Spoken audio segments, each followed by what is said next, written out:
first thing that I do on day 2 for my hair to get it back to normal. I have my own hair powder that I made, and I'll give you the recipe and the actual text that'll be posted below this video. It's really easy. It's a ratio, and you'll have to find the right one for your hair color, of cocoa, not like Nesquik or Nestle cocoa powder that you would use to make hot cocoa, but just plain unsweetened cocoa, okay? But I use that and cornstarch. So there's no sugar in this, therefore no bugs should be coming for your hair, okay? And then I also add a few drops of lemon essential oil to it. And I put it all in a container like this, just a Tupperware, and I'll show you the inside. And so my ratio is about 1:1 on the cocoa and cornstarch. And then I just shake it up in here, and that mixes the essential oils in there. And the essential oil just kind of keeps your hair smelling not like cocoa. It like counteracts that and just keeps it smelling really fresh. I use doTERRA lemon in mine. So what I do is I dip my brush right into the cocoa cornstarch mixture, and I tap off most of the excess. This is just an old out of commission powder brush. And then I go straight to all the places where I have grease, and I just brush it on. And it's going to look a little scary at first because it's going to look really powdery, like you're graying or you spilled something in your hair. And what I do is I just go along my part and along the front of my hairline.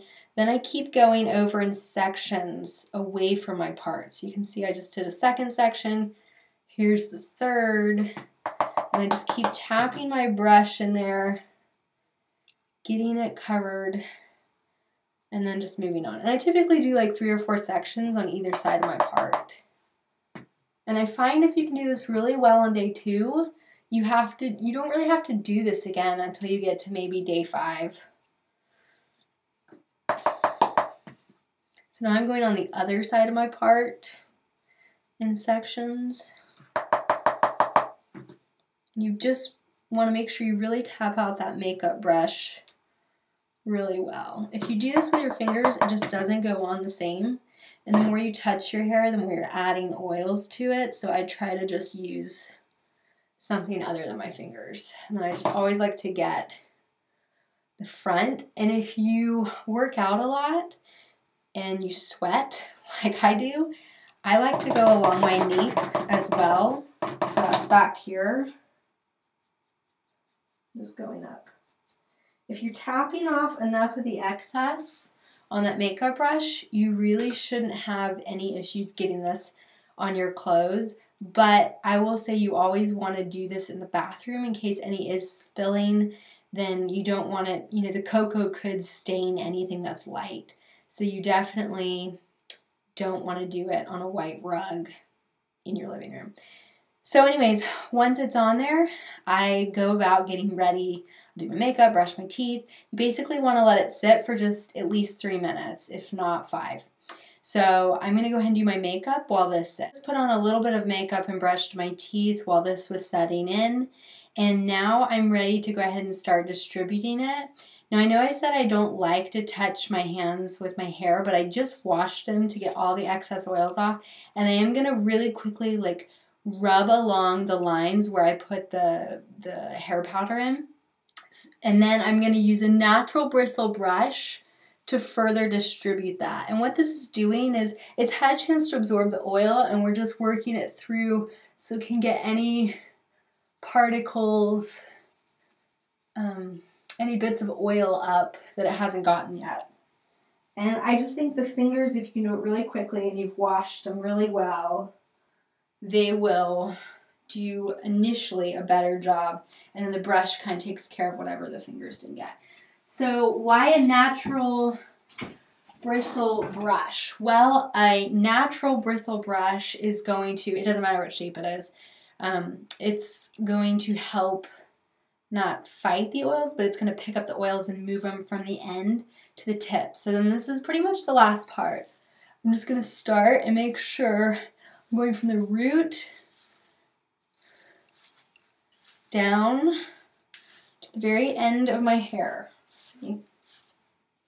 And it's gonna look like it's getting slicker for a minute. Kind of almost gets worse before it gets better.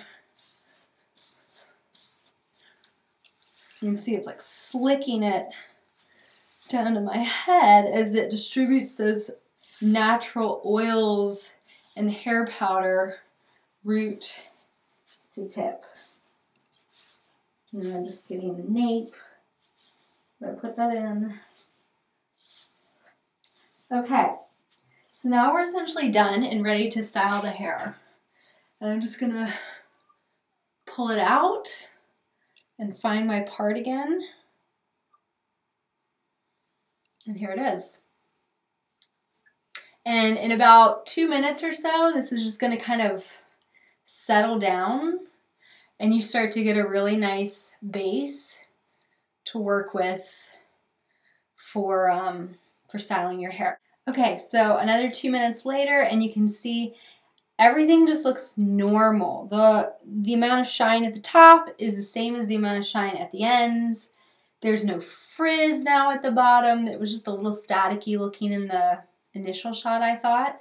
And it's all the natural oils have kind of like equalized and been carried from the root to the tip, and there's no greasy spots where the hair is separating like there was in the beginning. So typically for day 2, if you can, I would just get away wearing your hair however you normally do.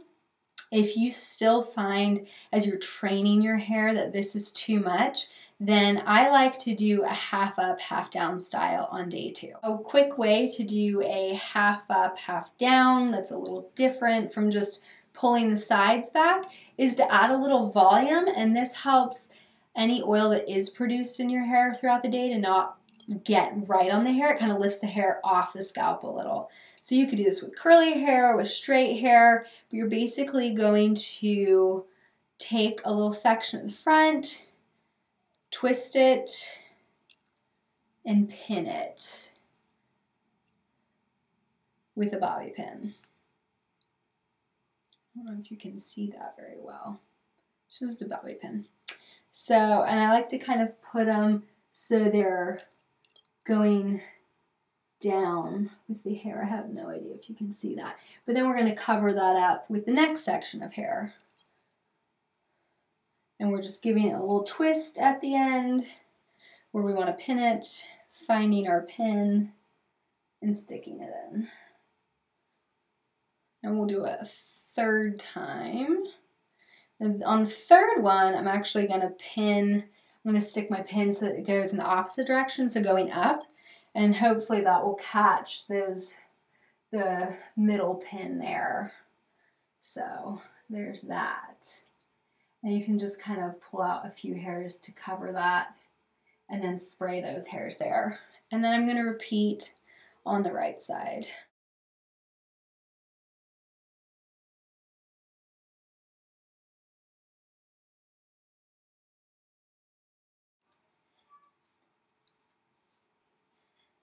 Just pulling some of those hairs forward, and now we're going to spray.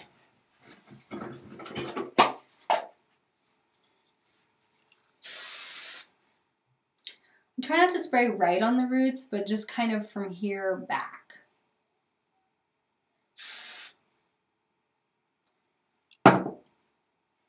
I'm not the best at hiding my bobby pins, and I kind of don't care because they match my hair pretty well.